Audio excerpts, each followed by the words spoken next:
विधाता हमारे बीच हम सभी की पार्लियामेंट को जो उन्होंने अवैध तरीके से खरीदा, जो हम सबके बीच आ चुके हैं।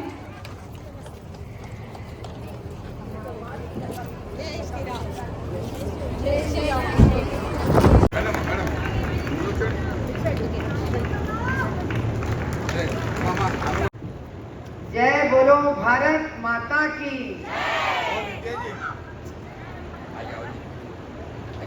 बिल्कुल जोश नहीं दिख रहा है। स्त्री शक्ति नारी शक्ति में इतनी जोर से बोलना चाहिए कि आपका आवाज किसी के कान को फाड़ना चाहिए।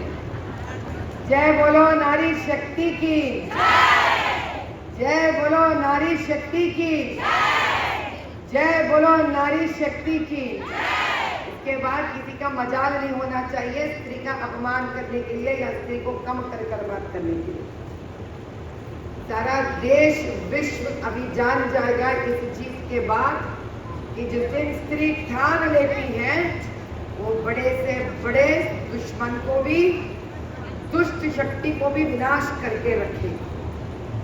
हम एक स्त्री मात्र नहीं है, हम आप हैं और आप मैं हैं। ये बात आप जान लो। कोई पीछे बैठे वाले स्त्री को लगता होगा अरे हमारा सूरत तो माधवीलता जी को दिखती नहीं है। नहीं, ऐसा नहीं होता है। जो आखिर में बैठे हैं उनका प्यार, उनका शक्ति, उनका आशीर्वाद भी हमें चाहिए और हम तक वो पहुंचेगी। हम हर उस स्त्री का सम्मान करते हैं जो अपने बच्चों के लिए मेहनत करती है, बच्चों को प्यार करती है, बच्चों की तरक्की बारे में सोचती है और बच्चों के अलावा उनको कुछ नहीं सूझता। आज हम भी वो स्त्री बनकर आपके बीच में आए ताकि हम अपने पार्लियामेंट के बच्चों को प्यार करें, उनकी तरक्की के लिए काम करें, उनका विकास के लिए काम करें, हम स्त्री के लिए काम करें। क्योंकि एक स्त्री ही समझ सकती है परिवार का अच्छा और बुरा क्या है। लेकिन बहुत कम लोग समझते हैं स्त्री का दायित्व कितना महत्वपूर्ण होता है। जब स्त्री घर में रहती है तो पुरुष बाहर चले जा सकते हैं आराम से, देख ले। लेकिन जब स्त्री बाहर जाता है और पुरुष घर में रहता है तो पुरुष डरते रहता है, फोन करते हैं बार बार, क्या ये काम करूं मैं या वो काम करूं। है नहीं बात सही?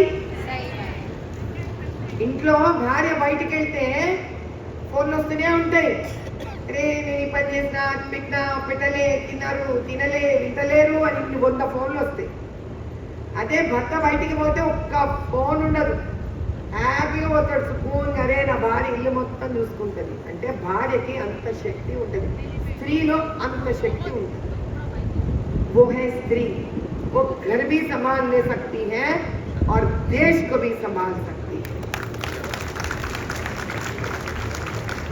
ये ऐसी जंग है, ये ऐसी जंग है जो इतिहास में एक पन्ना बनकर रहने वाला जंग है। ये जब तक आप लोग इस जंग में मेरे साथ जुड़ नहीं जाते, ऐसा कहना पड़ेगा कि अब नहीं तो कब नहीं। आप स्वयं शक्ति हो और शक्ति बनकर बाहर निकलना पड़ेगा। ये मत सोचो आप कि कौन आपको दायित्व देना है, आप स्वयं दायित्व ले सकते हो, क्योंकि आप ही समझ सकती हो जिम्मेदारी लिया जाता है, दिया नहीं जाता है। पुरुष को लगता है मुझे नहीं दिए, अभी मैं क्यों करूं, लेकिन औरत ऐसा नहीं कहती है। औरत का एक स्वयं सोच विचार ऐसा होता है कि उसको क्या देना पड़ेगा, नहीं ये तो मेरा हक है, जिम्मेदारी तो मेरा हक है। इसलिए देखिए आप घर में भी हम सारे काम करने लग जाते हैं, स्त्री का भी काम करते हैं, पुरुष का भी काम करते हैं। हम ठहरते नहीं कोई आकर ये कहने के लिए आपका ये जिम्मेदारी है। ऑफिस में भी ऐसी होता है। ఆఫీస్కి వెళ్ళి ఆడవాళ్ళకు కూడా పరిస్థితి ఏంటంటే ఆఫీస్లో పోతే మన డెస్క్ పని చేస్తారు, పక్క డెస్క్ వాళ్ళ పని చేసేస్తారు. ఏదైనా క్లీన్గా లేకపోతే క్లీన్ వెళ్తూ వెళ్తూ వెళ్తూ పేపర్ ఎక్కడ పడి ఉంటే ఆ మంటలో కిచకిచ అని ఉంటుంది, అది తీసి డస్ట్బిన్ వేసేదాకా మనశ్శాంతి రాదు. ये है स्त्री, ये है स्त्री वो घर का भी कचरा साफ करती है, मोहल्ले का भी कचरा साफ करती है, असेंबली का भी कचरा साफ करती है, पार्लियामेंट का भी कचरा साफ करती है। इसको जानने वाले महान पुरुष मोदी भाई हैं। ताली उनके लिए बनता है। बहुत कम ऐसे पुरुष होते हैं जो स्त्री का मेहनत का कदर कर सके और सम्मान कर सके। अब की बार मोदी भाई एक स्त्री को नहीं, एक शक्ति को चुने हैं। ये हम सारे विश्व को दिखाना है और बताना है। मेरी जीत ये मेरी नहीं है, ये आपकी जीत है। जब तक ये सच्चाई आप जान नहीं लेते, आपको ऐसे लगेगा हम महिला मोर्चा के कोई सदस्य है, भाई हम गए, हम आए। महिला मोर्चा सबसे अधिक बलशाली है, सबसे अधिक बलशाली है। अब की बार ये दिखाते रहेंगे हम लोग, अब की बार हम दिखाते रहेंगे। आपको एक छोटी सी एक अनुभूति मेरे स्वयं का मैं बताती हूँ। राजस्थान से एक भाई आए हुए हैं, भैया जी, जो सोमनाथ जी हैं। वो एक माइनॉरिटी मोर्चा के हमारे भैया के घर गए थे, मुसलमान के घर। तो उन्होंने बताया, देखो भाई, अब की बार सच्चाई को जिताना है, कमल को जिताना है, माधवी दीदी को जिताना है। कुरान के ऊपर हाथ रखकर कसम ले लो कि तुम जमकर लड़ोगे। तो पता है उसकी बीवी ने क्या कहा? उसकी बीवी ने कहा है, साहब इसको घर में आने नहीं देना, सोने नहीं देना, इसको पूरा काम पे लगा दो। एक मुस्लिम महिला ने कहा ये बात, तो क्योंकि वो मुस्लिम महिला सिर्फ महिला नहीं है, वो माँ है। वो महिला जानती है कि 40 सालों में हर बच्चा यहाँ का किस प्रकार से तरक्की नहीं किया है। वो मुस्लिम महिला जानती है कि एक पति इतना भी मेहनत करने के बावजूद भी वो तरक्की के सीढ़ियां नहीं चढ़ पाया है। आज जब हम कोई एक मोर्चा मीटिंग कर खत्म कर बाहर निकल रहे थे यादवपुरा के असेंबली कॉन्स्टिट्यूएंसी में, एक मुस्लिम भैया भागते आए। उन्हें पता नहीं था वो मुस्लिम थे। तो वो दरवाजा खटखटा मेरा कार का, तो नीचे आईना कर जब उनसे बात कर रहे थे, वो बता रहे थे, अम्मा हम रोज आपका वीडियो फोन में देखते हैं। तो मैं कौन हूँ? आप भाजपा के उम्मीदवार, आपका शुभ नाम? मुसलमान थे। तो मैं क्या करूँ भैया आपके लिए? तो मेरा हाथ लिए चूमकर आंखों को लगा के बताएं, आप आ जाओ अम्मा, हम थक गए यहाँ पर। हम उसी बंडी पर 15-20 फल लगाकर सालों से खींचते लेके आ रहे हैं। हम कहीं का न रहे अम्मा, आप आ जाओ, आप जल्दी आ जाओ, इंतजार है आपका जल्दी आने का। लेकिन उन सारे गरीबों को उठाकर एक तरक्की का स्थान दे सकते तो वो आप हैं, वो आप हैं। क्योंकि माँ जब खाना बनाती है बच्चों को, अगर वो कोई गरीब बच्चा दिख जाता है, अपने बच्चों के बराबर खाना देने का हिम्मत और दिल एक स्त्री जो माँ है वही कर सकती है। कभी माँ अपने बच्चों के लिए ही खाना रखे नहीं रखती, अगर कोई बच्चा दिख जाए तो निकाल के उसे भी दे देती है।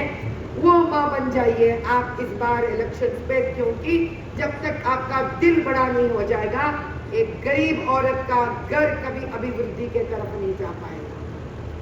ये हमारे लिए एक इलेक्शन नहीं है, हम दलाल नहीं है। हम लोग यहाँ पर सच्चाई इंसाफ को जिताने आए हैं। जुड़ जाएंगे, इकट्ठा हो जाएंगे, एकत्रित हो जाएंगे, संगठित हो जाएंगे और एक बड़ा नारी शक्ति बनेंगे। अखंड दीप बनकर इस पार्लियामेंट को हम रोशनी देंगे। आज तक ये अंधेरे में था, इसको रोशनी में लेके आएंगे, क्योंकि ये वही असदुद्दीन है जिसने हमारे राम को गाली दिया है, जिसने हमारे कौशल्या मैया को गाली दी है, जिसने हमारे बदकम्मा को गाली दी है। इसका मुंह तोड़ जवाब देना है।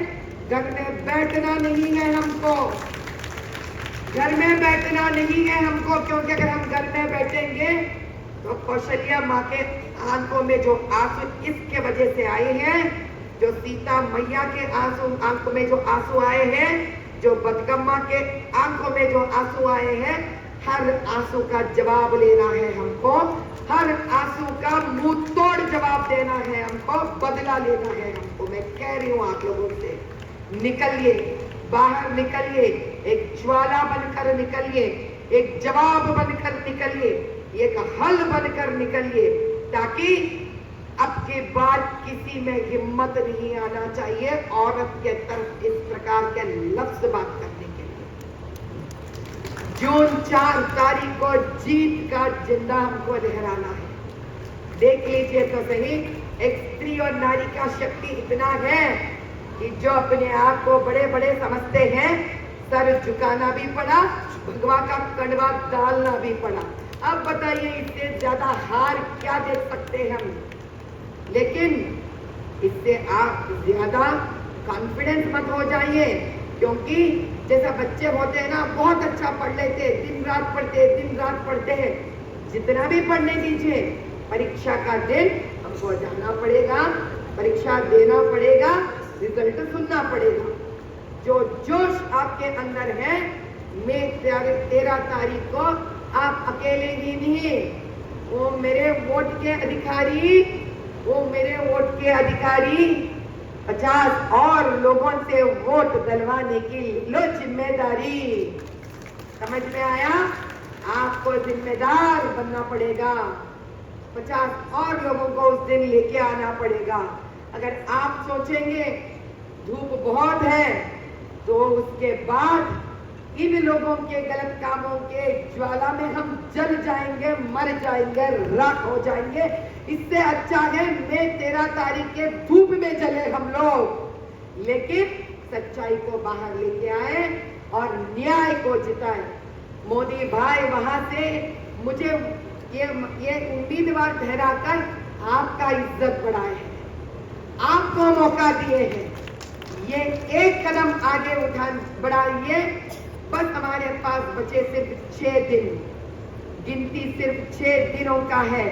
ये 6 दिन जिस प्रकार से, जिस उम्मीद से, जिस जोश से, जिस शक्ति से आप आगे बढ़ोगे, उस शक्ति से यहाँ एक नया प्रसव होगा, एक नया हैदराबाद बच्चा पैदा होगा। वो है हमारा हैदराबाद पार्लियामेंट। बस एक नया रोशनीदार, भाग्य भरा हुआ हैदराबाद पार्लियामेंट जन्म लेने वाला है। इसको जन्म देने वाले माता ये आप ही हैं। मैं बस इतना ही आपसे विनम्रता से प्रार्थना करती हूँ, जोश भरिए आपके अंदर और आपके दाया बाया आगे पीछे भी जोश भर दीजिए। आपके बिना प्रकृति नहीं है, आपके बिना जीत असंभव है, आपके बिना भाग्य असंभव है, आपके बिना हमारा सबका हैदराबाद कमल के ओर जाना भी असंभव है। माताएं, बहनों, उठो, जागृत हो जाओ। इस कीचड़ से कमल को उगने का एक मौका दे दो, ताकि उसके ऊपर हम भाग्य लक्ष्मी को अधिष्ठान कर सकें। जय बोलो भारत माता की, जय बोलो नारी शक्ति की। सबका हाथ उठना चाहिए। अगर किसी के दाया हाथ में दर्द है तो बायां हाथ उठाइए, किसी के बायां हाथ में कैमरा है तो दायां हाथ उठाइए। जय बोलो भारत माता की, वाह वाह, जय बोलो भारत माता की। धन्यवाद।